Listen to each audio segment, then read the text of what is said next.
4, 3, 2, 1. What's going on, guys? My name's Daniel. Don't forget to smash the like button, show a little love. I'm actually getting into these handheld consoles. These are pretty cool. However, this is one that I really want to talk about today. This is the R36S. The however part attached to this is that I ended up with a clone version, which is not as good as the original.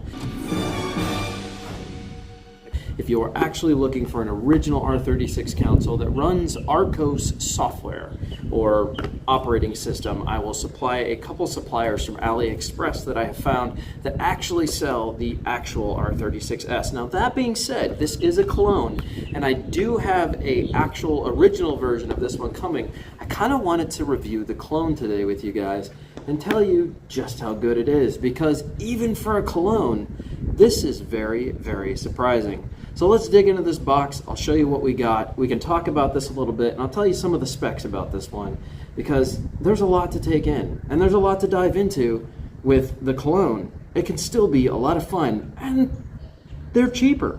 You can actually pick these up a lot of the time for like $25 on AliExpress, and sometimes you can even pick up the original R36S for around the same price. So just be aware. Check out the store links that I have for you guys so that you can check out whether you're getting an official one or you're gonna end up with a clone. So let's talk about it. Okay guys, a quick warning before we get started here. The SD card that comes in this, you want to immediately make a copy of that SD card, because the one that comes in this is very chintzy. It is extremely cheap. It will fail very quickly because it can't really handle the heat output from the device, and so these end up failing really, really quickly. There's a video I'll share in the link below, but save your original SD card that comes in it. As you can see, it just says micro SD, 64 gig, high quality. That's it. That's what comes in it. And these do not last long. They fail really, really, really quickly. You don't want to not have a copy of your original device memory card before it fails. So make sure to watch the video that's in the description of this so that you can make a complete copy and know how to do it and have one on hand, because like I said, the original SD card that comes in this is about as cheap as you can get, and they don't last very long and they fail. And once they fail, your device has no operating system anymore, and it is almost impossible to get it working again. So without going on GitHub and going to their repositories and finding one that will work for your console. So just do yourself a favor, buy a high quality SD card, class 10 or higher, from a reputable company, and make a clone copy. And when you do, make sure that if this says 64, only purchase a 64, okay? Just get a 64 gig for a 64 gig and make a complete clone of it. That's what I've done in here. That's what you need to do immediately if you bought this device. All right, guys, let's get started. Alrighty, guys, let's rip into this console a little bit here and see if I can show you what's going on. So in the box actually came I did not get a micro SD card reader, but I did get a micro SD card that came already in the box. Actually, it was installed in the device. And there's something I really want to cover with the clone version, if you guys are thinking about getting this one, is that even though it has dual micro SD card slots, there's only going to be one card in the right side. And if you attempt to put a card in the second side loaded with ROMs or game files, what'll end up happening is it'll corrupt this disk, the original SD card that's in here, and then you'll be screwed. So if it says 64 gigs, I would stick with just that card right there, because it's got dual partitions on it. It will have the ROMs on it as well as the system image file, and if you put an SD card in here, it will rewrite this and you won't have an operating system anymore. So I caution you, do not use this SD card slot on this side. Only use this one. If you're going to put more games on this, then you need to pull the SD card out, plug it into your computer with a USB device of some kind, whatever you choose to use, and then add your ROM files in the EROMs folder, okay? Do not tamper with the system file that it has, all right? It is a very quick way to corrupt your SD card, and then you won't have an operating system. And to fix that problem, I will make a video, but holy mackerel, just don't do it to yourself, because this is a lot of work to solve that problem. Ask me how I know. Go ahead, I'll wait. Moving on here, guys. So this has a 640 by 480 resolution screen. I think they meant to say high res, but it just says high resolution screen. It's weird how they did this. And it says it has eye protection. Now, I will tell you that this thing actually has a really, really good screen on it. I was quite surprised. Game to game, though, it will really depend on the emulation that they're using of whether it's going to supply a good image or not. I found most of the Game Boy stuff looks phenomenal on here. The PlayStation 1 stuff also looks pretty good, but when I was running Dreamcast, I noticed that it wasn't quite as good. You could see a lot more pixel density breakdown, and there was some screen tearing, but outside of that, it's actually really good. So let's open this up. I've already opened it, obviously, so it came pre-wrapped in a nice little cellophane wrap. So let's pop it out here. There was as you can see, I have the SD card in the bottom underneath here. That is the original SD card. I actually made a clone of that SD card, and I used a much better SD card. I went ahead and cloned the original and kept the original in case there were any problems in the future. I could make another clone of it, and I used a Evo V3 card in here. So I put a much more upgraded card in this.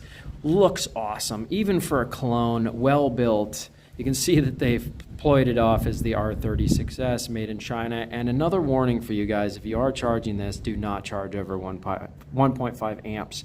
You will end up frying the battery if you try to quick charge this device. It says 1.5. Mine did not come with a charger, it did come with a cable. So if you're using a power brick and you're plugging into your wall, make sure the power brick is not over 1.5 amps. You will burn out the system. As far as battery life goes on this has an exceptional battery in it. Exceptional. It has a 3500 mAh LiPo 3.8 volt battery in it, and it is great. Avoid, if you bought a clone, avoid using this SD card slot. This is not for you. Do not tamper with it. Don't touch it. Don't plug anything into it. Don't even get close to this. This is where your system file goes and your ROMs, and they all go on one SD card that is partitioned out. So if you notice over here, you have a rocker, you have up and down, quite clicky for the volume keys. The D-pad feels reasonably well. This feels like a Super Nintendo D-pad. It has a really solid feel to it. I would be able to push these for hours. These also have that nice rubber pad feel behind them. They feel good. Your analog sticks are full range analog sticks.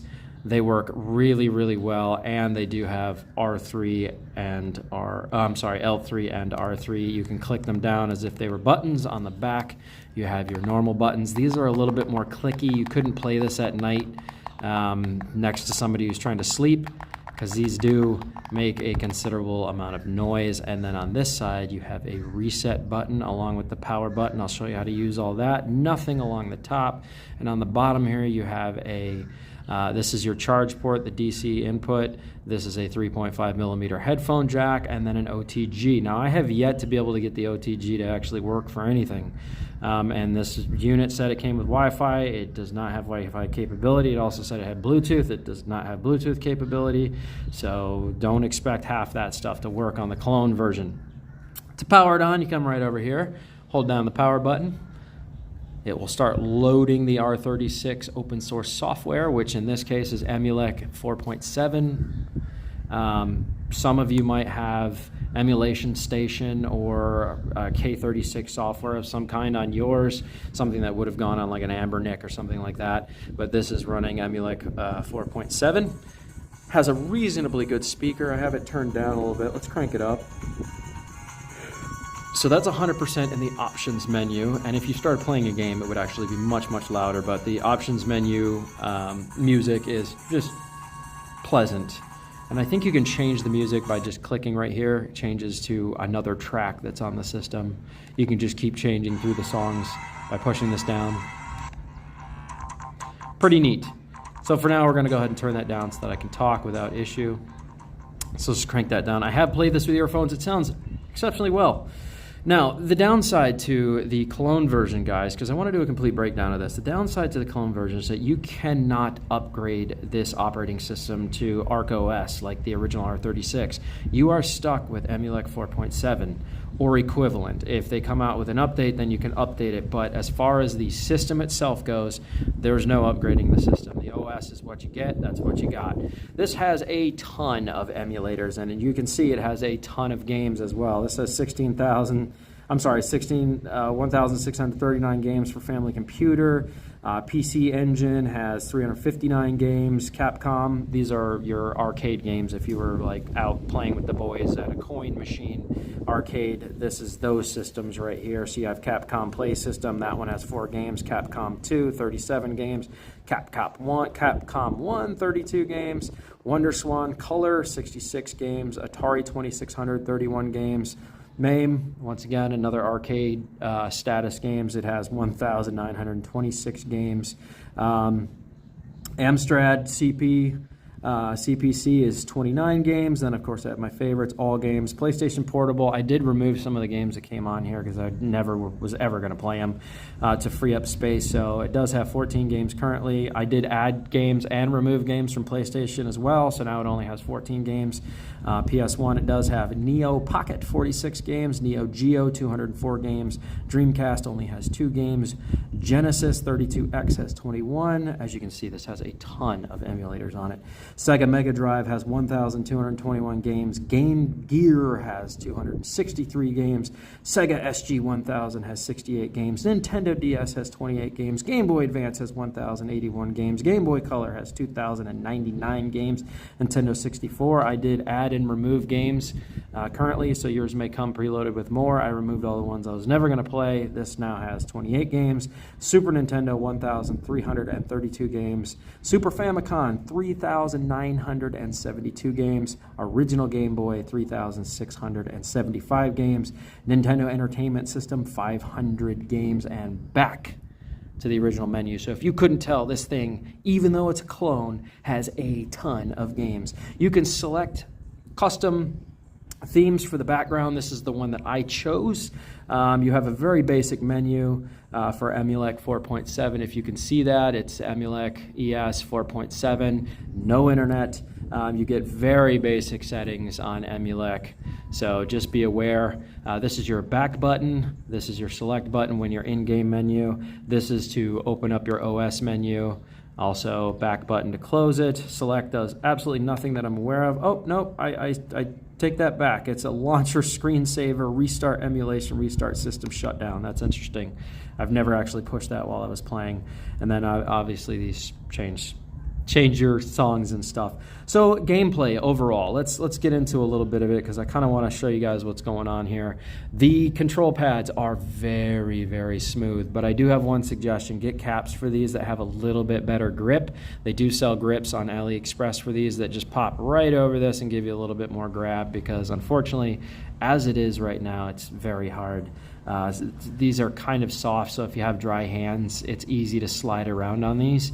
So my suggestion is get grips. I actually ordered a couple caps for mine, analog caps.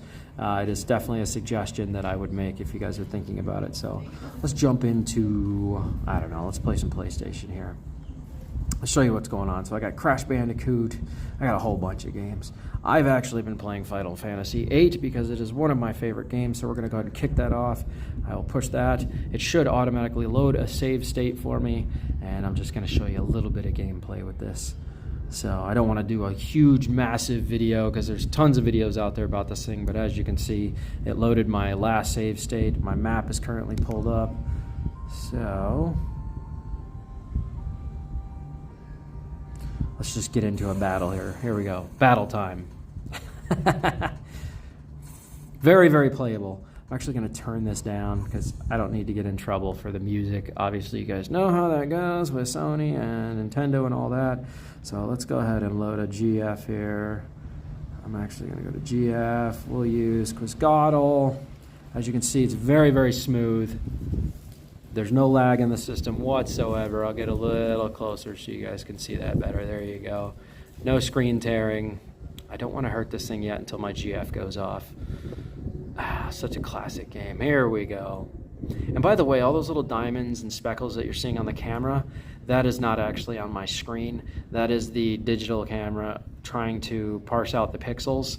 So it looks very, very clear to me. This looks extremely clear. So if you're seeing any of those little wave patterns in there, that's actually just the camera doing that. It has nothing to do with the actual screen itself.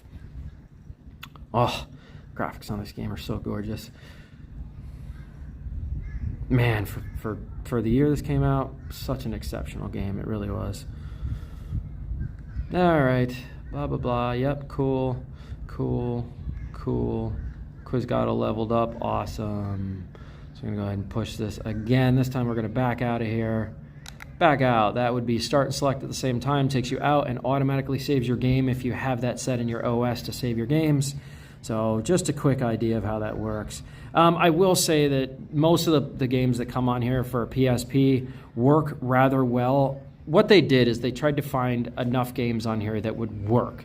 Some of them work okay, and some of them work phenomenal. Like Nintendo 64 and PlayStation PSP take a lot of processing power to play those games. PlayStation 1 seems to play almost everything I can throw at it, but Nintendo 64, like Conker's Bad Fur Day, games like that, they are a bit more taxing on this system, and unfortunately, the internal chip just can't handle it very well.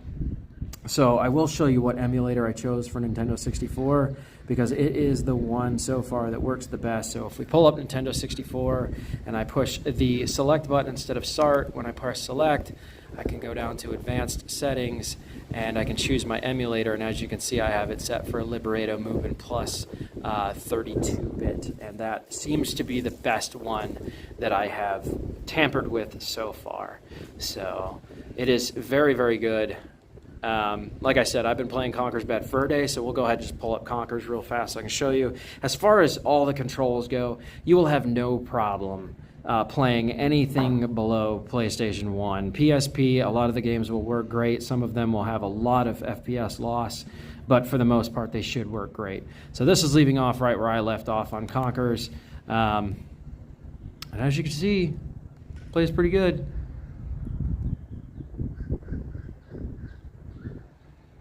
So Nintendo 64 does do pretty well on here, but some of these more intense graphic games, you will see some glitching, maybe some graphic problems, a little bit of screen tearing on the occasion, and some slowdowns in the FPS, depending on how many bad guys you're around. But for the most part, I have been able to play level for level. It can be a little frustrating at times, but I'm still enjoying it. So there's that. And like I said, the majority of the other games that are on here are going to work for 64.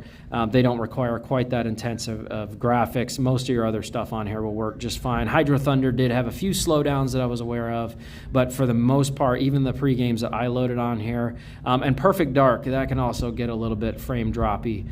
But a lot of the other games I played on here, like Legend of Zelda, Majora's Mask, and Ocarina of Time, believe it or not, they're working very, very well. I was actually surprised by how well they're working.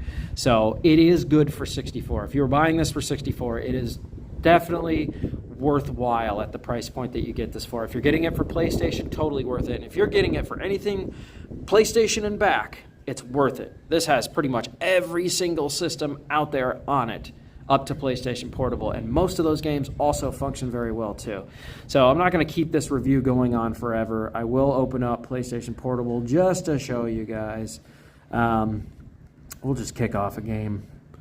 But I've been playing Tekken 3 on PlayStation 1 on here. It is phenomenal. It works great. And the emulation that it's using on this, because it's open source, is PPSSPP Emulator. So it is one that you can actually download from the Android market and play on your phone or tablet if you had one, or your TV box or equivalent. So let's just see if we can get into it here. So now all these functioning keys are going to actually work. Your sticks and everything, these are games capable of doing it. So let's just get into it. As you can see, pretty smooth. You can turn on a frame rate button if you want to. We'll just go to new game. Sure.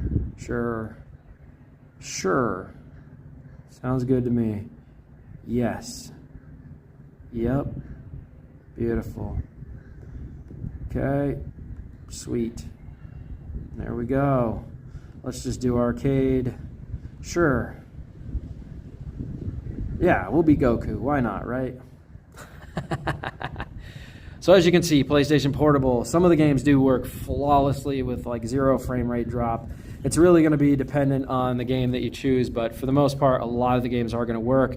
God of War will not work. Some of the really intense graphic games will not work. But as you can see, that the majority of them play very, very well. So Oh gosh. All right, well, that's enough of that. So I'll go ahead and press start select. That'll drop us back out. So overall, the Cologne version of this, non-upgradable, but you can change the games and you can change the themes, is actually very good. I was quite surprised, to be honest with you. So if you were thinking about buying this and you accidentally ended up with the clone version, it's okay. Don't fret. It's actually playable. It works great. You can still add games to it. You just can't use this other SD card port, and for some reason the OTG doesn't work. Outside of that, all these other controls work. It's almost a fully functioning R36, so if you ended up getting one of these, don't be disappointed. They're not that shabby, okay? I'm going to make a complete breakdown video for you guys because I realize we're coming up on 20 minutes for this review and I don't want to go too far over, but I will say that immediately make a copy of your original SD card with another SD card and then save the original SD card that came in it in case you ever have to copy it again. But these SD cards in these fail. They fail really quickly, the ones that come in them, so you want to definitely make a clone of this before it fails.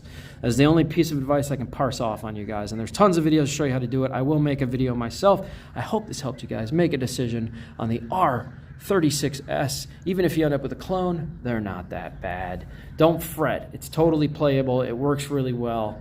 Don't fret. All right, guys, smash the like button and subscribe. Give me some love, and I'll catch you guys on the flip. Toodles.